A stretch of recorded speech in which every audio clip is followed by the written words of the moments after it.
পৃথিবীতে এমন একজন মানুষ ছিলেন যার মৃত্যুতে শুধু পৃথিবী নয়, কেঁপে উঠেছিল আল্লাহর আরশও, যে কথার ঘোষণা দিয়েছেন স্বয়ং নবী মুহাম্মদ সাল্লাল্লাহু আলাইহি ওয়াসাল্লাম। বিখ্যাত সাহাবী সাদ ইবনে মুআজ রাদিয়াল্লাহু তাআলা আনহু ছিলেন এমনই একজন ভাগ্যবান ব্যক্তি যার মৃত্যুতে কেঁপে উঠেছিল আল্লাহর আরশ। ছিলেন মদিনার আনসার সাহাবীদের নেতা, একজন নিঃস্বার্থ মানুষ যিনি সবসময় মহানবী সাল্লাল্লাহু আলাইহি ওয়াসাল্লামের পাশে ছিলেন ছায়ার মতো। মদিনার আনসার ও মক্কার মুহাজিরদের মধ্যে কোনো দ্বন্দ্ব বাঁধলে তিনি তার সমাধান করতেন। মহৎ সব গুণের কারণেই ইসলাম গ্রহণের পর মাত্র 5 বছর জীবিত থেকেও তিনি পরিণত হন চিরস্মরণীয় ব্যক্তিত্বে।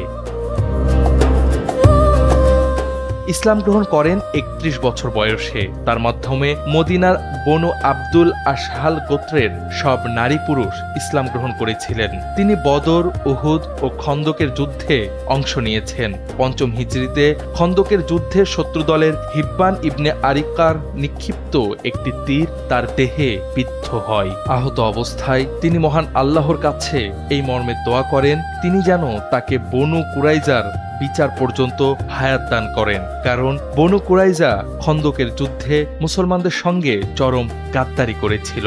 আল্লাহ তার এই দোয়া কবুল করেছিলেন।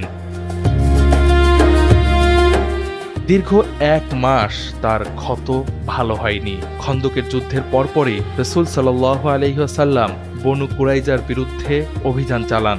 এরপর তাদেরকে তাদের বিশ্বাসঘাতকতার শাস্তি প্রদান করা হয়। এই ফায়সালার পরপরই সাদ ইবনে মুআজ রাদিয়াল্লাহু তাআলা আনহু এর জখম থেকে রক্তক্ষরণ শুরু হয়।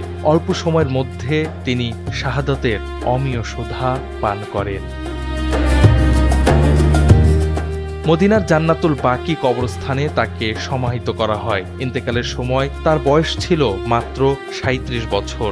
তার ইন্তেকালের পর হযরত জিবরাইল আলাইহিসসালাম রেশমি পাগড়ি পরিধান করে রাসূল সাল্লাল্লাহু আলাইহি ওয়াসাল্লামের দরবারে উপস্থিত হয়ে বলেন, কে মৃত্যুবরণ করেছে, যার জন্য আসমানের দরজাগুলো খুলে দেওয়া হয়েছে এবং যার কারণে আরশে কম্পন সৃষ্টি হয়েছে। রাসূল সাল্লাল্লাহু আলাইহি ওয়াসাল্লাম দৌড়ে যান সাদ রাদিয়াল্লাহু তাআলা আনহু এর কাছে। কে দেখেন তিনি আর বেঁচে নেই।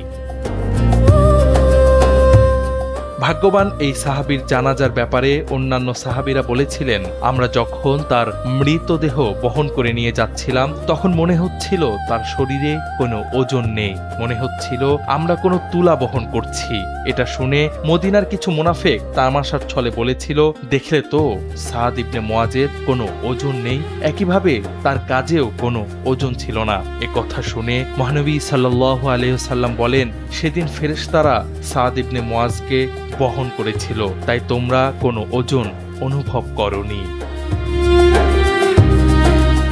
Javad Ahmad, NPP।